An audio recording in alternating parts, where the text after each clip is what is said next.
Hello dear students, welcome back to physics online class. So already we got that sufficient information about that thermodynamics. So thermodynamics ಬಗ್ಗೆ ನಾವು zeroth law of thermodynamics, first law of thermodynamics ಮತ್ತು second law of thermodynamics ನಲ್ಲಿ NEET applications ಮತ್ತು NCERT concepts ಗಳನ್ನೆಲ್ಲವನ್ನು discussion ಮಾಡಿದ್ವಿ. So let me solve some numericals related to efficiency of the engine. Right? Look at here. Just I will read the question here. A Carnot engine working between 300 kelvin and 600 kelvin ಒಂದು Carnot engine ಇದೆ, ಅದು ಎರಡು temperature ಮಧ್ಯೆ operate ಆಗ್ತಿದೆ. ಯಾವುದು ಆ temperature? 300 kelvin ಮತ್ತು 600 kelvin. ಹೌದಾ? Source having the high temperature, ಸೋರ್ಸಿನ ಟೆಂಪರೇಚರ್ ಇದೆ ಜಾಸ್ತಿ ಇದೆ. ಹಾಗಂದ್ರೆ T1 ಅನ್ನು ಏನಂತ ತಗೋಬೇಕು ನಾನು? 600 ಕೆಲ್ವಿನ್ ಅಂತ ತಗೋಬೇಕು. T1 ಏನಂತ ತಗೋಬೇಕು? 600 ಕೆಲ್ವಿನ್ ಅಂತ ತಗೋಬೇಕು. And T2 I can consider as 300 kelvin. ಹೌದಾ? ಸೊ ಸಿಂಕ್ ಟೆಂಪರೇಚರ್ ಕಡಿಮೆ ಇರುತ್ತೆ, ಅದನ್ನು T2 ಅಂತ ತಗೊಂತೀನಿ. Has work output of 800 joules per cycle. ಹೌದಾ? ಎಷ್ಟು ವರ್ಕ್ ಡನ್ ಆಗ್ತಿದೆ? 800 ಜೋಲ್ಸ್ ಪರ್ ಸೈಕಲ್. ಪ್ರತಿ ಸೈಕಲ್ಗೆ ಎಷ್ಟು ವರ್ಕ್ ಆಗ್ತಿದೆ? 800 ಜೋಲ್ಸ್ನಷ್ಟು ವರ್ಕ್ ಆಗ್ತಿದೆ. What is the amount of heat energy supplied to the engine from the source per cycle. ಹೌದಾ? ಇಷ್ಟು ವರ್ಕ್ ಡನ್ ಆಗಬೇಕಾದ್ರೆ, ವರ್ಕ್ ಡನ್ ಏನಂತಿದೆ ಇಲ್ಲಿ? Work done is 800 joules. ಹೌದಾ? ಇಷ್ಟು ವರ್ಕ್ ಡನ್ ಆಗಬೇಕಾದ್ರೆ ನಾವು ಸೋರ್ಸಿಂದ ಎಷ್ಟು ಎನರ್ಜಿನ ನಾನು ಎಂಜಿನ್ಗೆ ಕಳಿಸ್ತಿದ್ದೀನಿ ಅಂತ ತಗೋಬೇಕು. Means I want to find out that Q value here. How much amount of heat energy I need to supply to the engine in order to do this much of work. ಇಷ್ಟು work done ಆಗಬೇಕಂದಾಗ engine ಎಷ್ಟು heat ಸೋರ್ಸಿಂದ ತಗೊಳುತ್ತೆ ಅಂತ ನಾನು find out ಮಾಡ್ಕೋಬೇಕು. ಹೌದಾ? Look at here. ನನಗೆ ಎಫಿಷಿಯನ್ಸಿ ಮತ್ತು ಟೆಂಪ್ರೇಚರ್ ಫಾರ್ಮುಲಾ ಗೊತ್ತಿದೆ. Eta which is equal to 1 minus of T2 by T1. ಹೌದಾ? ಎಫಿಷಿಯನ್ಸಿನ ಏನಂತ ಬರಿಬೋದು? W ಬೈ Q ಅಂತ ಬರಿಬೋದು. Look at here. W by Q which is equal to 1 minus of T2 by T1 ಅಂದರೆ ಏನು ತಗೋಬೇಕು? T1 minus of T2 divide by T1. W value ಗೊತ್ತಿದೆ, T1 T2 value ಗೊತ್ತಿದೆ. ನೋಡ್ರಿ, W ಅಂದರೆ ಎಷ್ಟು ತಗೋಬೇಕು ಇಲ್ಲಿ? 800 joules divide by Q value. ಇದನ್ನು ನಾನು ಫೈಂಡ್ ಔಟ್ ಮಾಡ್ಕೋಬೇಕು. T1 ವ್ಯಾಲ್ಯೂ ಎಷ್ಟಿದೆ? 600 ಅಂತ ಇದೆ. T2 value 300 kelvin. Again T1 is 600. Right? ನೋಡ್ರಿ, 800 divide by Q. So this is 300 divide by 600, that is 1/2. ಏನಂತಾಯ್ತು ಇಲ್ಲಿ? 1/2 ಅಂತಾಯಿತು. 2 into 800 which is equal to Q. ಹೌದಾ? ಸೊ ಫೈನಲಿ Q ವ್ಯಾಲ್ಯೂ ಎಷ್ಟಾಗುತ್ತೆ? 1600 ಜೌಲ್ಸ್. ಇಷ್ಟು ಹೀಟ್ ಎನರ್ಜಿ ಏನಾಗುತ್ತೆ ಸೋರ್ಸಿಂದ ಎಂಜಿನ್ಗೆ ಸಪ್ಲೈ ಆದಾಗ. ಇಲ್ಲಿ ನೋಡ್ರಿ, out of 1600 joules per cycle, ಇಷ್ಟು ಹೀಟ್ ಎನರ್ಜಿ ಸೋರ್ಸಿಂದ ಏನಾಯಿತು? ಎಂಜಿನ್ಗೆ ಹೋಯಿತು. ಇಷ್ಟು ಎನರ್ಜಿನಲ್ಲಿ ಎಷ್ಟು ವರ್ಕ್ ಡನ್ ಆಗಿ ಕನ್ವರ್ಟ್ ಆಯಿತು? Only 800 joules of heat energy converts into work done. ನಾನು 1600 ಜೌಲ್ಸ್ ಆಫ್ ಹೀಟನ್ನು ಎಂಜಿನ್ಗೆ ಕಳಿಸ್ತಿದ್ದೀನಿ. ಆ 1600 ಜೌಲ್ಸ್ನಲ್ಲಿ ಮತ್ತೆ ಓನ್ಲಿ 800 ಜೌಲ್ಸ್ ಮಾತ್ರ ಏನಾಯಿತು? ವರ್ಕ್ ಡನ್ ಆಗಿ ಕನ್ವರ್ಟ್ ಆಯಿತು. ರಿಮೈನಿಂಗ್ 800 ಜೌಲ್ಸ್ ಏನಾಯಿತು? ಮತ್ತೆ ಸಿಂಕಿಗೆ ವಾಪಸ್ ಹೋಯಿತು. So this is the solution for first question. Next we'll look at that. The efficiency of a heat engine if the temperature of source is 100 degrees Celsius. ಏನನ್ನ find out ಮಾಡ್ಕೋಬೇಕು ಇಲ್ಲಿ? ಎಫಿಷಿಯನ್ಸಿನ find out ಮಾಡ್ಕೋಬೇಕು. So ಯಾವ ಕ್ವಾಂಟಿಟಿನ find out ಮಾಡ್ಕೋಬೇಕು ಇಲ್ಲಿ? ಎಫಿಷಿಯನ್ಸಿನ find out ಮಾಡ್ಕೋಬೇಕು. ಹೌದು? Look at here. The efficiency of heat engine if the temperature of source is 100 degrees Celsius. ಹೌದಾ? ಸೋರ್ಸಿನ ಟೆಂಪರೇಚರ್ ಎಷ್ಟಿದೆ? 100 ಡಿಗ್ರಿ ಸೆಲ್ಸಿಯಸ್ ಇದೆ. ಇದನ್ನು ನಾನು ಕೆಲ್ವಿನ್ ಒಳಗೆ ಕನ್ವರ್ಟ್ ಮಾಡ್ಕೋರಿ. 273 plus of 100 degree Celsius. So that is 373 kelvin. ಹೌದಾ? ಸೋರ್ಸ್ ಟೆಂಪರೇಚರ್ ಎಷ್ಟಾಯ್ತು ಇಲ್ಲಿ? 373 ಕೆಲ್ವಿನ್ ಅಂತ ಆಯಿತು. And sink temperature is 27 degree Celsius. Sink temperature ಎಷ್ಟಿದೆ? 27 degree Celsius. 273 plus of 27. So ಎಷ್ಟಾಯ್ತು ಇಲ್ಲಿ? Sink temperature is 300 kelvin. ಹೌದಾ? ಏನನ್ನ ಫೈಂಡ್ ಔಟ್ ಮಾಡ್ಕೋಬೇಕು ಇಲ್ಲಿ? ಎಫಿಷಿಯನ್ಸಿನ ಫೈಂಡ್ ಔಟ್ ಮಾಡ್ಕೋಬೇಕು. Look at here. Efficiency eta which is equal to 1 minus of T2 by T1. ಇದು ಕನೆಕ್ಟಿಂಗ್ ಫಾರ್ಮುಲಾ ಇದೆ. Right? Efficiency which is equal to 1 minus of T2 ಅಂದರೆ ಎಷ್ಟಿದೆ ಇಲ್ಲಿ? 300 ರೈಟ್. T1 ಅಂದರೆ ಎಷ್ಟಿದೆ 373. 373 minus of 300 divide by 373. Look at here, 73 divided by 373, that is nearly 0.2. What is the efficiency of the engine here? Efficiency of the engine is 0.2. I said that efficiency of the engine is never exceeds that unity, less than unity. ಒಂದು engine efficiency ಏನಾಗಿರುತ್ತೆ unity ಅಂದ್ರೆ ಏನು 1 ಕಿಂತ ಏನಾಗಿರುತ್ತೆ ಕಡಿಮೆ ಇದೆ. So 0.2 I got that answer. So ನಾನು ಏನು ಥೆರಾಟಿಕಲ್ ಅಲ್ಲಿ ಹೇಳ್ತಿದ್ದೀನಿ ಅದನ್ನ ನಾನು ಕ್ಯಾಲ್ಕುಲೇಷನ್ ಮಾಡಿದಾಗ ಅದೇ ವ್ಯಾಲ್ಯೂಗಳು ಬರ್ತಿದೆ. So this is the purpose of solving the numericals. ನಾನು ನ್ಯೂಮರಿಕಲ್ಸ್ನ ಸಾಲ್ವ್ ಮಾಡೋ ಉದ್ದೇಶ not only get the final answer, so I need to understand that physical meaning of it. ನಾನು ಒಂದು ಸ್ಟೇಟ್ಮೆಂಟ್ ಹೇಳಿದೆ, efficiency of the engine is always less than unity ಅಂತ. This is the proof for that less than unity. Look at here, we'll solve that third question here. So try to understand that meaning of the question. Oftenly I am saying that first you need to understand the meaning of the question, then you can able to solve question in a meaning ಅರ್ಥ ಮಾಡ್ಕೊಳ್ಳಿ first. Look at in a mechanical refrigerator. So heat pump ಅಥವಾ refrigerator ಆ concept ನಿಮ್ಮ ತಲೆಯಲ್ಲಿ ಬರಬೇಕದು. In a mechanical refrigerator the low temperature coil are at a temperature of -23 degree Celsius. Low temperature ಅಂದರೆ sink, ಹೌದಾ? ಸಿಂಕಿನ ಟೆಂಪರೇಚರು ಏನಂತಿದೆ -23 degree Celsius ಅಂತ ಇದೆ. ನಾನು ಕೆಲ್ವಿನ್ ಒಳಗೆ ಬರ್ಕೋಬೇಕಿದ್ರೆ 273 minus of 23, so that is 250 Kelvin. ಎಷ್ಟಾಯ್ತು ಇಲ್ಲಿ ಸಿಂಕಿನ ಟೆಂಪರೇಚರ್ 250 ಕೆಲ್ವಿನ್ ಆಯಿತು. And compressed gas in the condenser has a temperature of 27 degree Celsius. ಹೌದಾ? ನಾನು ಹೇಳಿದೆ ಅಲ್ಲಿರುವಂಥ ಗ್ಯಾಸು, ಆ ಕಂಟೈನರ್ ಅಲ್ಲಿ ಕೆಳಗಡೆ ಇರುವಂಥ ಗ್ಯಾಸ್ ಏನಾಗಬೇಕು, ನನಗೆ ರೆಫ್ರಿಜರೇಟರ್ನಲ್ಲಿ ಹೋಗ್ಬೇಕಂದ್ರೆ ಎಕ್ಸ್ಟರ್ನಲ್ ವರ್ಕ್ ಡನ್ ಮಾಡಬೇಕು. ಆ ಗ್ಯಾಸನ್ನು ಕಾಂಪ್ರೆಸ್ ಮಾಡಬೇಕು. ಕಾಂಪ್ರೆಸ್ ಮಾಡಿದಾಗ ಅದರ ಟೆಂಪರೇಚರ್ ಎಷ್ಟಾಯಿತು T1. ಹೌದಾ? ಆ ಗ್ಯಾಸು ಎಲ್ಲ ಟೆಂಪರೇಚರ್ನ ಏನು ಮಾಡ್ಕೊಳ್ತು, ಹೀರ್ಕೊಂಡು ಏನಾಗುತ್ತೆ ಹೊರಗಡೆ ಬರುತ್ತೆ. ಹೊರಗಡೆ ಬಂದಂಥ ಗ್ಯಾಸಿನ ಟೆಂಪರೇಚರ್ ಎಷ್ಟಾಯ್ತು ಇಲ್ಲಿ 27 ಡಿಗ್ರಿ ಸೆಲ್ಸಿಯಸ್ ಆಯಿತು. ಹೌದಾ? ಅದನ್ನು ಕೆಲ್ವಿನ್ ಒಳಗಡೆ ಏನಂತ ಹೇಳ್ತೀನಿ 300 ಕೆಲ್ವಿನ್ ಆಯಿತು ಆ ಗ್ಯಾಸಿನ temperature. The theoretical coefficient of performance value is ಏನನ್ನ ಫೈಂಡ್ ಔಟ್ ಮಾಡ್ಕೋಬೇಕು ರೆಫ್ರಿಜರೇಟರ್ನಲ್ಲಿ? Coefficient of performance. ಹೌದಾ?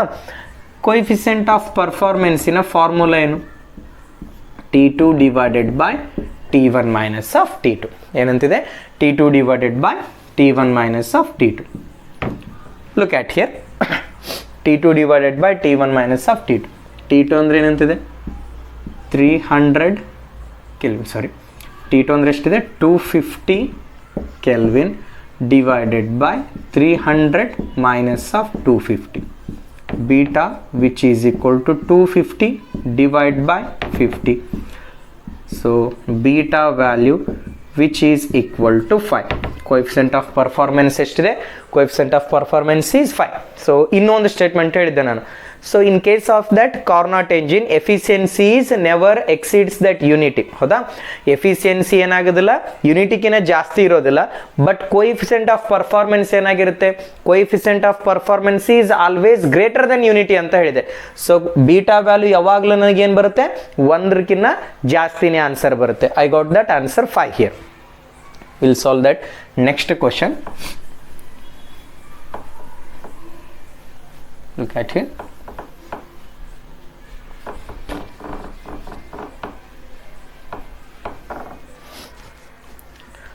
Fourth one, an ideal heat engine exhausting heat at 77 degree Celsius. ಹೌದಾ? ಒಂದು ಐಡಿಯಲ್ ಹೀಟ್ ಎಂಜಿನ್ ಇದೆ.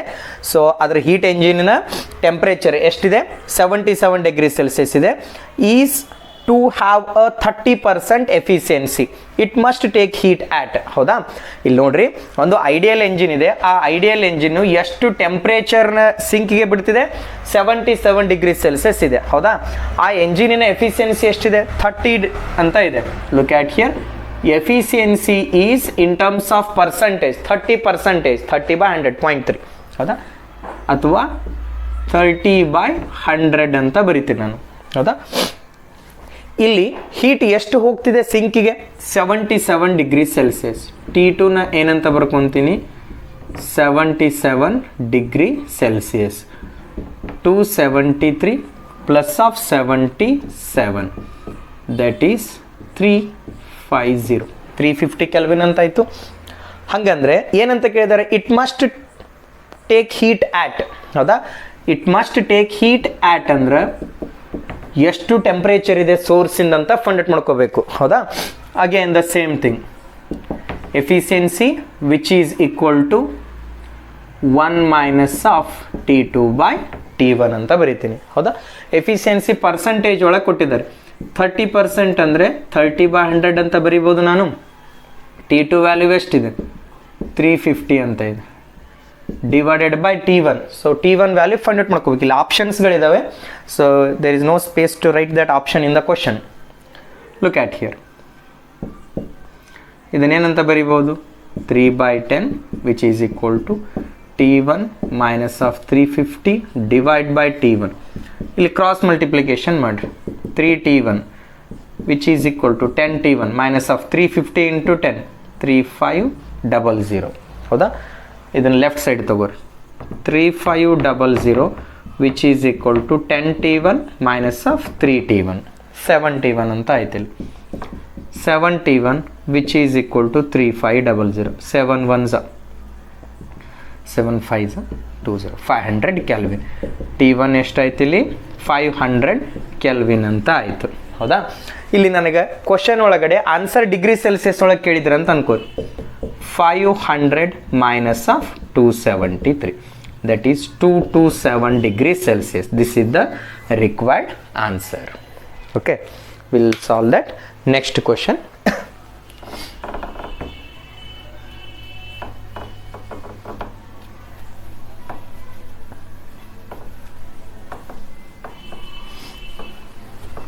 Wait a minute. Okay.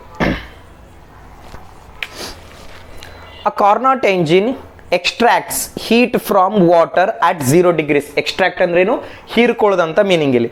A Carnot engine extracts heat from water at 0 degrees Celsius, rejects into a room at 24.4 degrees Celsius. ಹಂಗಂದ್ರೆ sync ಇಂದ ಎಷ್ಟಿದೆ heat, sync temperature ಎಷ್ಟಿದೆ 0 degree Celsius. ಹಂಗಂದ್ರೆ ಇದನ್ನ T2 ಅಂತ ತಗೊಂತೀನಿ. T2 0 degree Celsius ಅಂದಮೇಲೆ kelvin ಒಳಗೆ ಏನಂತ ಹೇಳ್ಬೋದು ನಾನು 273 ಕೆಲ್ವಿನ್ ಅಂತ ಹೇಳ್ಬೋದಾ. ಹೌದಾ, ಸೊ ಇದು ರೂಮ್ಗೆ ಎಷ್ಟು ಬಿಟ್ಟು ಕೊಡ್ತಿದೆ 24.4 ಡಿಗ್ರಿ ಸೆಲ್ಸಿಯಸ್. ಹಂಗಂದ್ರೆ 24.4 degree Celsius which is equal to 273 plus of 24.4.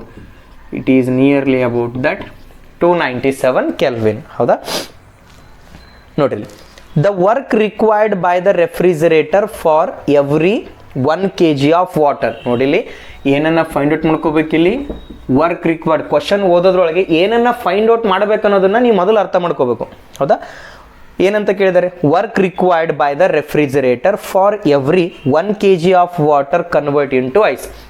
ನನಗಿಲ್ಲಿ mass ಎಷ್ಟಿದೆ 1 kg ಆಫ್ ವಾಟರ್ ಏನಾಗಬೇಕು ಐಸ್ ಆಗಿ ಕನ್ವರ್ಟ್ ಆಗ್ಬೇಕಂದಾಗ ಎಷ್ಟು ವರ್ಕ್ ಡನ್ ಆಗಬೇಕು ರೆಫ್ರಿಜರೇಟರ್ನಲ್ಲಿ ಅಂತ ಫೈಂಡ್ ಔಟ್ ಮಾಡ್ಕೋಬೇಕು. ನೋಡಿರಿ, latent heat of ice is 336 kilo joule per kg.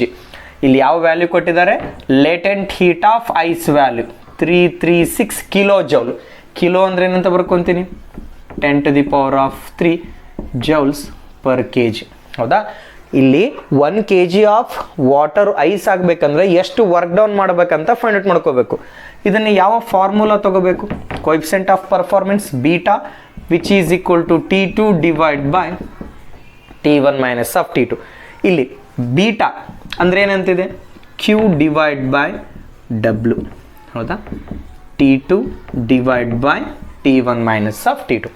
Q is equal to M into L ಅಂತ ಬರಿಬೋದಾ. ಸೊ ಲಾಸ್ಟ್ ಚಾಪ್ಟರ್ ಇಲ್ಲಿ ಥರ್ಮಲ್ ಪ್ರಾಪರ್ಟೀಸ್ ಆಫ್ ಮ್ಯಾಟರ್ನಲ್ಲಿ Q is equal to ಏನಂತ ಬರೀತೀರಿ, M into L. ನೋಡ್ರಿ, ಮೊದಲನೇ chapter ಮತ್ತು ಸೆಕೆಂಡ್ ಚಾಪ್ಟರ್ ಎರಡು interrelated ಇದೆ. This is the difficulty you are facing in solving the numerical.